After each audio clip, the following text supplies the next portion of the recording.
You are listening to episode 69 of the Style and Stewardship podcast.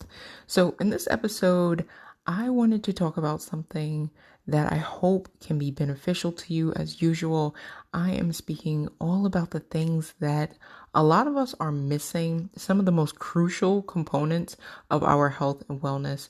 We kind of skip right over this, and I think that it is one of the most crucial pieces. If you're wondering what I'm talking about, listen into this episode.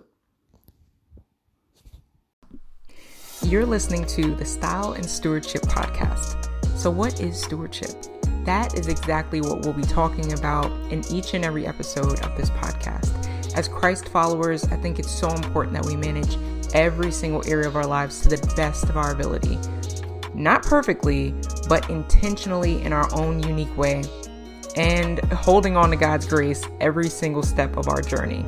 On this podcast, I'll be sharing thoughts, things that God's teaching me, and transparent talks. My hope is that when you listen, you'll feel equipped, you'll be encouraged, and more than anything, I hope that you're inspired to live out your day-to-day calling in your own unique way. This podcast is for the woman who wants to hear, "Well done."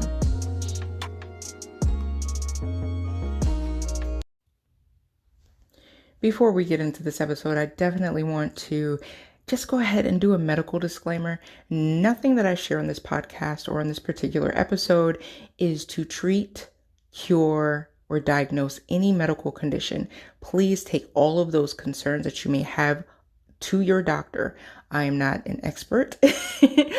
I am not a doctor. I am just someone who is sharing things for informational purposes only. So please consult your doctor.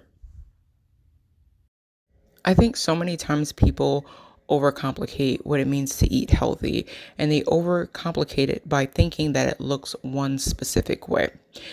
When we're thinking about what makes us well, what makes us feel good, and the different things that, maybe we have a medical diagnosis or maybe we have a medical concern, and all of those things may, affect the way that we need to be eating. And one of the hardest things I believe about sifting through a lot of the information that is out there is that many people are doing it all wrong. And when I say all wrong, I mean, if you are so focused on eating a particular way and having this specific template that is working for someone else, if you, for instance, have issues with your gut, if you are following someone who is telling you to be a raw vegan, you will literally hurt yourself because your stomach is already having issues. And as you are trying to eat this certain way, but you're not recognizing what's going on in your own body, you think that the way that you're eating, well, I'm doing all the things right, and they say this is healthy, and I'm doing it, and it is not working. We've got to stop ignoring what our body is saying in lieu of what someone says is the way that we should be eating.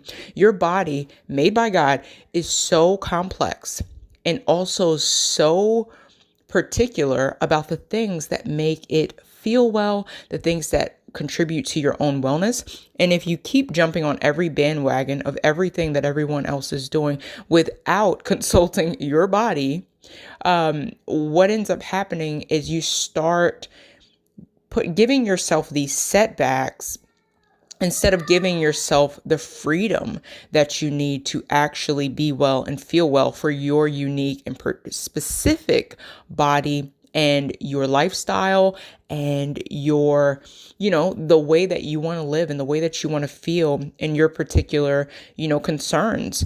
So maybe you are someone who is approaching menopause, or maybe you are someone who has a bunch of kids and everyone eats something different in your family.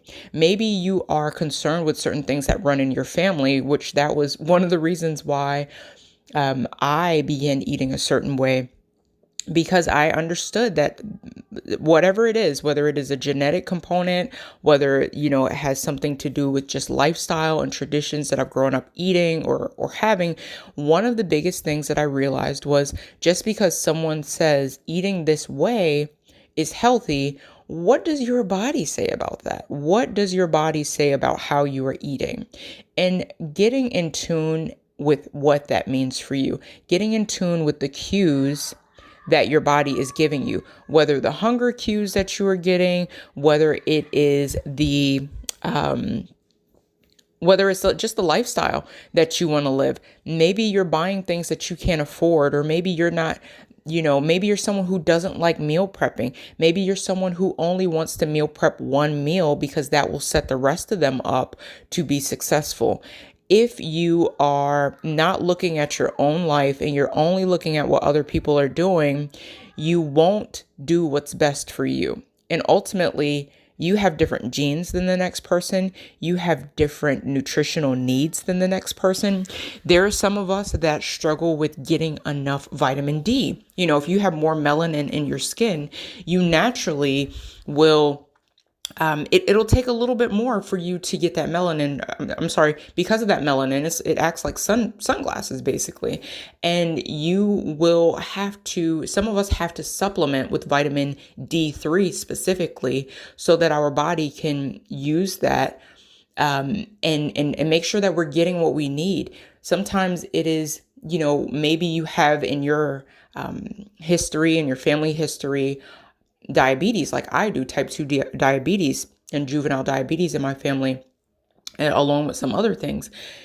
You may be more conscious of, hey, if I eat something, it can't be so carbohydrate rich that I am, setting myself up to have some sort of issues with insulin sensitivity and with, blood glucose levels. That's something that I particularly have to watch out for. The next person may not have that in their medical history.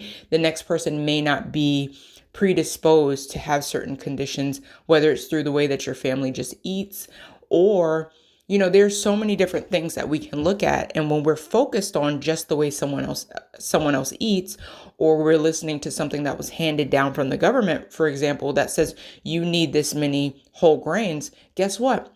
Me particularly, if I eat as many whole grains as, these different, institutions have passed down and said that this is great for, every American, I particularly am and I believe you are as well. We don't need as many carbohydrates from refined, products as some people are saying that we need. Or we're buying things from boxes that have been quote unquote fortified with more grains or more fiber, which sometimes that fiber that's added to that product may be wood pulp, or it may be, it could be so many different things. And if you have stomach issues, you see where I'm going with all of this. You have got to listen to your body. I've got to listen to my body way more than I listen to marketing. So this is when you start getting to a place where it's like, what can I try on for size? And I think that experimentation to find out what works best for you, while also listening to the different cues that are coming from your own body and your hormones, are going to give you such a better picture of what's actually healthy for you and for your body. This is a journey I've been on for years and years. I am not an expert on telling anybody what they should be eating. I am still in the trenches trying to figure out what works best for me and the different health concerns and things that I have, whether it's from a familial standpoint of the things that run in my family, or it's things that I do or don't need based on my activity level and based on my lifestyle that do and don't work for me. That is my encouragement to you, is that you can find what is going to work best for you and for your body. The best place to start, in my opinion, is eating food from a whole food source, so that when you start narrowing down what does and doesn't work for you, you don't have to sift through the waters and wade through the waters of all the dozens and dozens and dozens of extra unnecessary chemicals and preservatives and colorants that may actually be contributing to some of the things that you are concerned about, or can contribute to some of the things that you are concerned about. Whether you're dealing with it now or whether it's something you are trying to avoid, You may have a medical condition that you are trying to reverse. And whenever we are just eating like everybody else, and we're not in tune with our own bodies and our body's needs, then what ends up happening is we're really frustrated because what we're doing should be working instead of working with what works for us.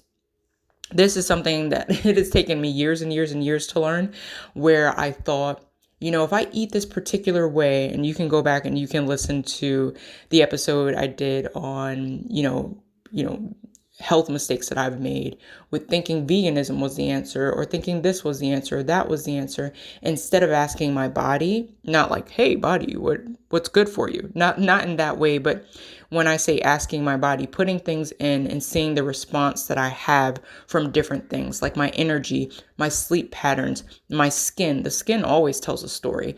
My hunger cues.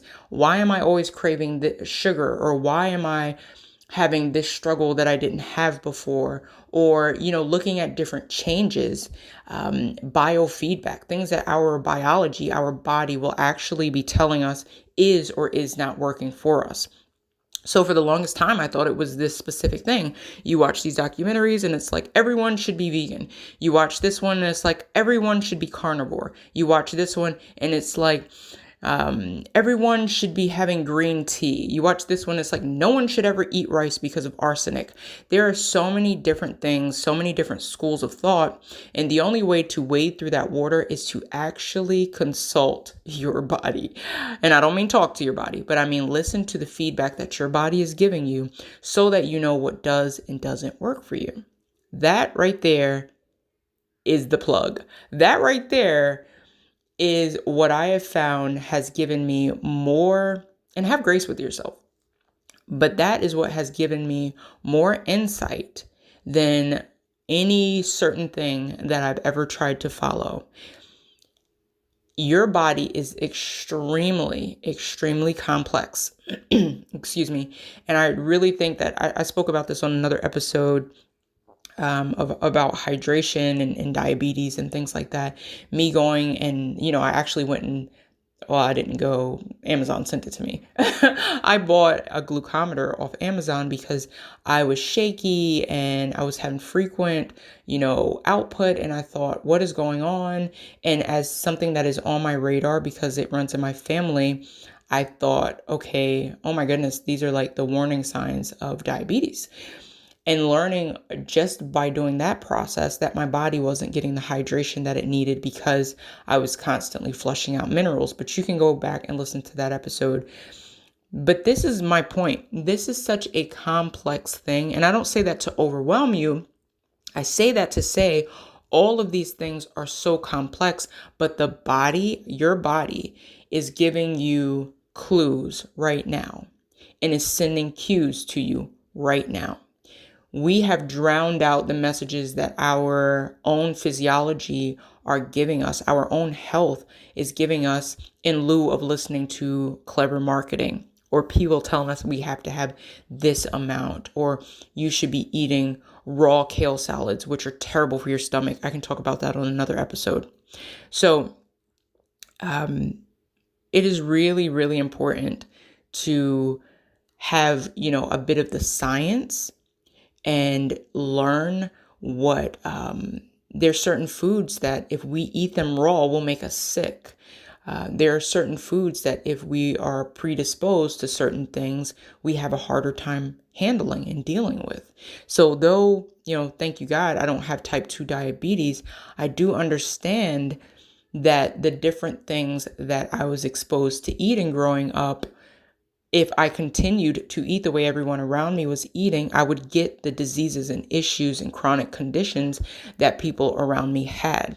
So it's really important that you don't just look at, oh, this is complex and it's hard. In a sense, it makes things a little easier. If there's something in your background that you don't want to get, if there is something in your background that you think, oh my goodness, I'm predisposed to this thing because on my maternal side, on my paternal side, these are the things that were in my family. It actually shows you warning signs. And those things you're not destined to get those things. I think that we can be predisposed to something, but we're not destined to get those things, especially if we are doing things to prevent. Preventative measures are amazing. So if something runs in your family and there's certain dietary things that you've watched people around you eat, or there's certain dietary choices that people made on a daily basis that were a part of their lifestyle. So say, for example, I can use my grandmother. My grandmother fried a lot of things, and she ate fast food maybe once or twice a day. And when she did, make, say, vegetables, collard greens, or she liked turnip greens, which I'm trying to like them, but I don't. But she would put massive amounts of sodium. We would go out to eat at, maybe one of those buffet places. I used to call them buffets, but these buffet places, and she would literally ask them to bring her a plate of fried fatback. So this is a highly processed thing. It's cured. It's packed with sodium, and it's not just like, we're not talking table salt. It is packed with straight up sodium in its concentrated form. And so much, there's no nutritional value in that thing. And she's eating a plate full of it. And this is just a regular thing that she did. Fried pork chop sandwiches on white bread, my point is saying that there's so much processed food. I mean, she ate real food too, and she cooked real food, but there's so many things that were out of a can. And canning isn't bad. There are just certain things that you're not going to get the nutrients in that food if it's if it's been preserved, quote unquote, in salt and brine and all of those things, where it's no longer active with phytonutrients. So phytonutrients are an active thing. And if we freeze them, that, it retains those phytochemicals. But if we put it in a can, it's a different story. And then, you grow up and you eat like things like, the macaroni noodles with the sauce packet and, beefaroni or whatever those things are. And those things in and of themselves aren't bad. As a matter of fact, if you made them from scratch, you'd actually get some nutritional value from them. But these highly processed things and noodle packets with these packs of sodium, actually, yeah, that's exactly what they were, but artificially flavored and colored, and eating an entire pack of one of those that comes in that little thing of noodles I think it's more than your daily value of sodium intake. So my point is, you can create a perfect storm of conditions if you eat like everybody around you ate. It will make you predisposed to the things that they exposed themselves to. That is one of the things that I've been on this journey about. That is one of the things that I want to encourage other people about. I've encouraged people in my family about that. Sometimes it falls on, most of the time it falls on deaf ears. And I just feel like this is something that, if my family won't listen or people around me won't listen, I want to share it with you in case you have ever felt like you are destined to have this issue or you are destined to have that issue. And the truth is, you are more empowered when you can make the decisions and have the information that can literally turn around your family's health legacy. And that is something I'm truly passionate about, because I don't want my son or my husband, since I do most of the cooking, I do all the cooking, and I love that, but I don't want to ignore the things that I know that I'm predisposed to. And I want to make sure that other people have the information that I tried to give to my grandmother when she was here. There are just so many different things that we can talk about when it comes to that. But I just wanted to remind you that you do not have to eat like everyone says you should eat. And I'm going to give you one more example. Oatmeal, for example. So there are people that are like, eat oatmeal, put some peanut butter in it or some nut butter in it, and put some, seeds on top or some almond butter. And, this is breakfast. I can personally tell you, if I eat like that and I pull my glucometer out, no lie, because I've done this, it spikes my blood sugar. I feel jittery and shaky and anxious. And then it's almost like a switch turns on and I crave so many sugary things, or it's like I crave more packaged things. So is oatmeal the healthiest thing in the world? Not for me, not like that. Do I still have some, I have some like gluten-free oats. I make, muffins out of them. I put things in them that have protein because I can't just eat, a carbohydrate like that and be fine. It does something to me and I have to listen to that. So, it even affected my husband where he was like, man, I'm so shaky after I have oatmeal in the morning. And I told, I had to share with him, have your because he's going to have a protein shake anyways. Because, when you wake up really early, you don't really want to eat a lot. So all he wants is that little bowl of oatmeal. And it's like, okay, if you have a protein shake with that, you can blunt how much sugar is going to be dropped into your bloodstream if you have a shake that has fiber and fat and protein in it. And that is what he does. And he can't not have it like that, or else he gets anxious, he gets shaky, he gets jittery. And we're told, oh, oatmeal is awesome. Just have a big bowl of oatmeal in the morning and couple that with some orange juice and maybe 2 slices of bacon. And that's a complete breakfast. Yeah, maybe for some it is, but for us, that does not work. So this is not about me telling you what works and what doesn't work for you. This is about me encouraging you to find and see what works for you. Get in a place of experimenting so that you know what your body needs. And it is one of the most impactful things that I think that you can do is listen to your body and eat whole food so that when you have an issue, or if you have an issue, you know where the heck it came from.